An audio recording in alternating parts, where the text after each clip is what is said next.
Student continue रखते हैं इस मूवमेंट को। जो हमने देखा कि अगर आप मैग्नेट को सपोज मूव करते हैं तो मैग्नेटिक फ्लक्स चेंज होता है, और यहाँ पर इस कॉइल में क्या प्रोड्यूस होता है, एक इंड्यूस्ड ईएमएफ आ जाता है और इंड्यूस्ड करंट आ जाता है। इसका मतलब ये है, देखिए हमने कोई सोर्स इसको नहीं दिया हुआ है। ये जो कॉइल है इसके पास कोई बैटरी या कोई और कोई जनरेटर, कोई सोर्स नहीं हमने प्रोवाइड किया है। लेकिन जो करंट यहाँ पर आ रहा है, जो इंड्यूस्ड करंट है, वो किस वजह से आ रहा है, तो इस रिलेटिव मोशन की वजह से आ रहा है। कि आप मैग्नेट को मूव कर रहे हैं तो उसकी वजह से मैग्नेटिक फ्लक्स चेंज होता है, और उस चेंज इन मैग्नेटिक फ्लक्स की वजह से यहाँ पर इंड्यूस्ड करंट आ जाता है। तो एक्चुअली इस फिनोमिनन को हम क्या कहते हैं, जब आप रिलेटिव मोशन देते हैं, या कॉइल को मोशन दे दे या फिर मैग्नेट को मोशन दे दे, लेकिन उसमें जो चीज मस्ट है वो ये है कि इन दोनों में, कि इस कॉइल में हमारे पास फ्लक्स चेंज होना चाहिए। तो अगर आप कॉइल को मूवमेंट दे रहे हैं या मैग्नेट को, दोनों तरह से हम यहाँ पर इंड्यूस्ड करंट या इंड्यूस्ड ईएमएफ जो है वो ऑब्जर्व कर सकते हैं। सो एक्चुअली इस फिनोमिनन को फिर हम क्या कहते हैं, इलेक्ट्रोमैग्नेटिक इंडक्शन। इलेक्ट्रोमैग्नेटिक इंडक्शन, यानी आप देखें दोनों फील्ड जो है वो इन्वॉल्व है। इलेक्ट्रिक फील्ड भी इन्वॉल्व है, मैग्नेटिक फील्ड भी इन्वॉल्व है।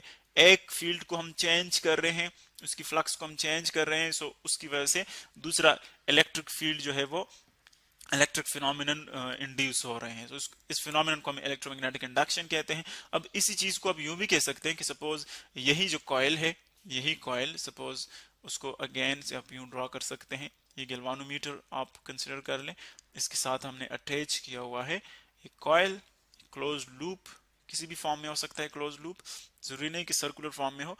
इसी तरह सपोज आपने देखे इस मैग्नेट को राइट की तरफ मूव किया, अब आप इस मैग्नेट को लेफ्ट की तरफ मूव कर ले, यानी बिल्कुल इसके करीब ले आए, इसको यूं इसके करीब ले आए। सो अब देखे ये इसका नॉर्थ पोल, ये इसका साउथ पोल।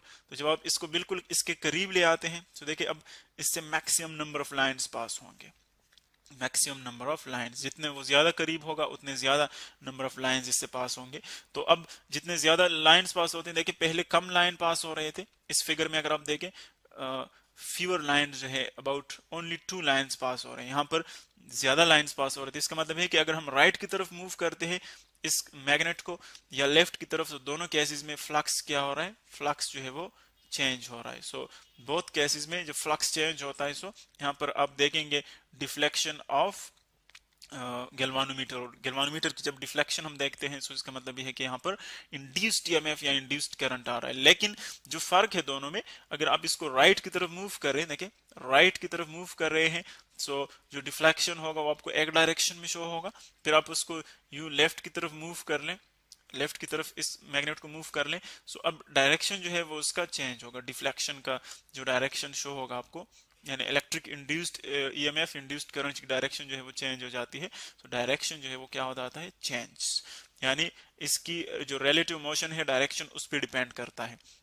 अगर आप नॉर्थ पोल को इससे दूर ले जा रहे हैं तो एक डायरेक्शन में प्रोड्यूस होगा, नॉर्थ पोल को इसके करीब ले आ रहे हैं तो फिर अपोजिट डायरेक्शन में प्रोड्यूस होगा। बिल्कुल यही फिनोमिनन इस तरह भी आप कह सकते हैं कि अगर सपोज मैग्नेट आपने बिल्कुल स्टेशनरी रखा हुआ है, मैग्नेट आपने स्टेशनरी रखा हुआ है और आप कॉइल को मोशन दे रहे हैं, जो कॉइल आपने इसके सामने रखा हुआ है, अब आप सपोज इसको मोशन दे दें, यानी कॉइल को लेफ्ट की तरफ मूवमेंट दे दें, तो देखिए जब आप कॉइल को लेफ्ट की तरफ मूवमेंट देंगे फिर भी इसमें फ्लक्स चेंज होगा, क्योंकि जितना आप इसको दूर ले जाएंगे उतना इसमें नंबर ऑफ लाइंस जो पास हो रहे हैं, जो फील्ड इससे पास हो रहे हैं, वो कम होता जाएगा, डिक्रीज होता जाएगा। सो फिर भी फ्लक्स चेंज होगा। आप इसको फिर राइट की तरफ मूव कर ले, इस कॉइल को, मैग्नेट को स्टेशनरी रख के इसको राइट की तरफ मूव कर लें, सो फिर भी जो फ्लक्स इससे पास हो रहा है वो इंक्रीज होगा, सॉरी जो मैग्नेटिक लाइंस इससे पास हो रहे हैं वो इंक्रीज होंगे। सो दोनों केसेस में अगर आप मैग्नेट को मूव कर रहे हैं या इस कॉइल को मूव कर रहे हैं,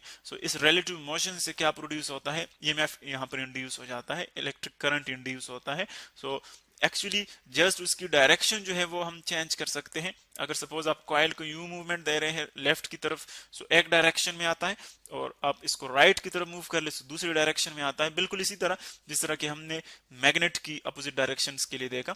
और इसको आप यूं भी कह सकते हैं कि सपोज आप इस नॉर्थ को सपोज अवे ले जा रहे हैं, इस कॉइल से दूर ले जा रहे हैं यूं, सो एक डायरेक्शन में प्रोड्यूस होगा, करीब आ रहे से दूसरी डायरेक्शन में। अगर आप इनके पोल्स रिवर्स कर लें, यानी साउथ को यहां पर ले आए यहाँ पर रिप्लेस कर ले, साउथ पोल को, नॉर्थ को यहाँ पर ले आए, तो फिर जब आप इसको मूवमेंट देंगे फिर भी जो इंड्यूस्ड करंट है, इंड्यूस्ड ईएमएफ है, उनकी डायरेक्शन रिवर्स हो जाएगी।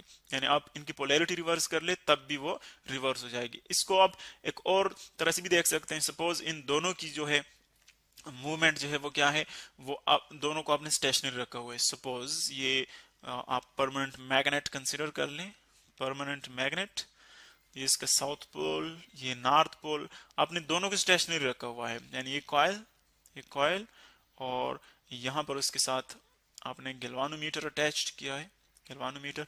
अब दोनों को आप सपोज जो है वो रख रहे हैं स्टेशनरी, यहाँ पर ये कॉइल है। अब इसको हम यूं भी कह सकते हैं कि इस मैग्नेट को, जो मैग्नेट हमने ड्रा किया हुआ है, इसको आप रिप्लेस कर ले एक दूसरे कॉइल से। सपोज मैं इसको रिप्लेस कर लेता हूं, देखें, इसको रिप्लेस कर ले एक कॉइल से।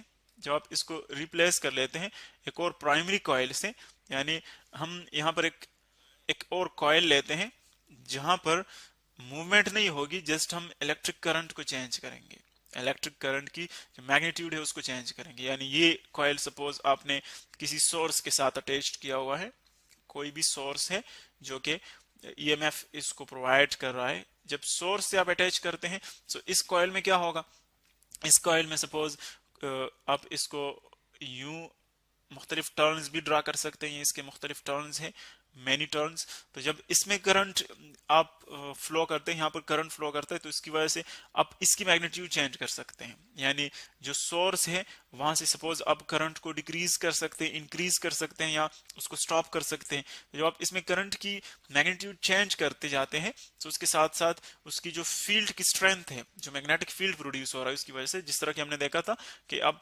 चार्जेस को मूवमेंट दे दे तो वो मैग्नेटिक फील्ड प्रोड्यूस करते हैं, मैग्नेटिक फील्ड प्रोड्यूस करते हैं। सो जब आप इलेक्ट्रिक करंट यहां से पास करते हैं सो मैग्नेटिक फील्ड प्रोड्यूस करता है, और इसकी डायरेक्शन या फिर इसकी जो स्ट्रेंथ है, करंट की स्ट्रेंथ आप चेंज करते जाएं सो वो यहाँ पर मैग्नेटिक फील्ड जो प्रोड्यूस होता है उसकी स्ट्रेंथ चेंज करेगा, और जितना स्ट्रेंथ चेंज होगा यहाँ पर फ्लक्स चेंज होगा।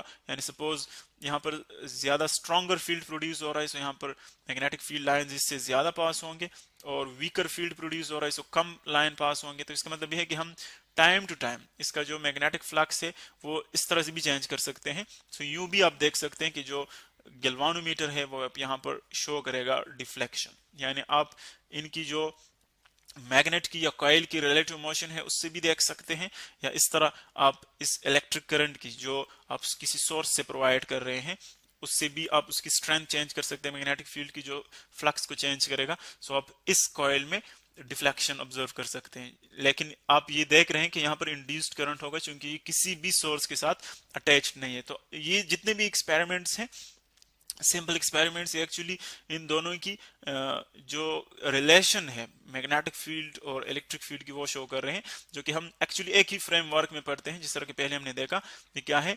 इलेक्ट्रोमैग्नेटिज्म, इसको हम रिवाइज करते हैं, क्या है इलेक्ट्रोमैग्नेटिज्म। अब इनकी ये तो जस्ट इंट्रोडक्शन आ गया कि किस तरह हम इसको एक से दूसरे को प्रोड्यूस कर सकते हैं। इस तरह हम अगर फॉर एग्जांपल मैग्नेटिक फील्ड को चेंज कर दें तो इलेक्ट्रिक फील्ड प्रोड्यूस होता है।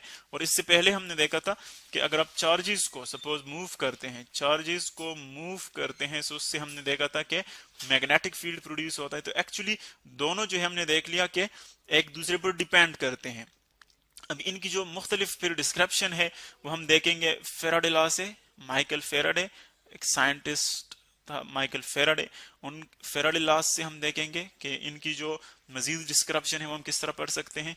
इस तरह लेंज लॉ, लेंज लॉ, इससे हम देखेंगे कि जो फील्ड प्रोड्यूस होता है एक्चुअली उसकी डायरेक्शन और उसकी जो मैग्नीट्यूड है वो किन किन चीजों पर डिपेंड करती है, और किस तरह उसकी डायरेक्शन हम जो है कैलकुलेट कर सकते हैं, फाइंड कर सकते हैं। ये सारी चीजें हम डिटेल में पढ़ेंगे।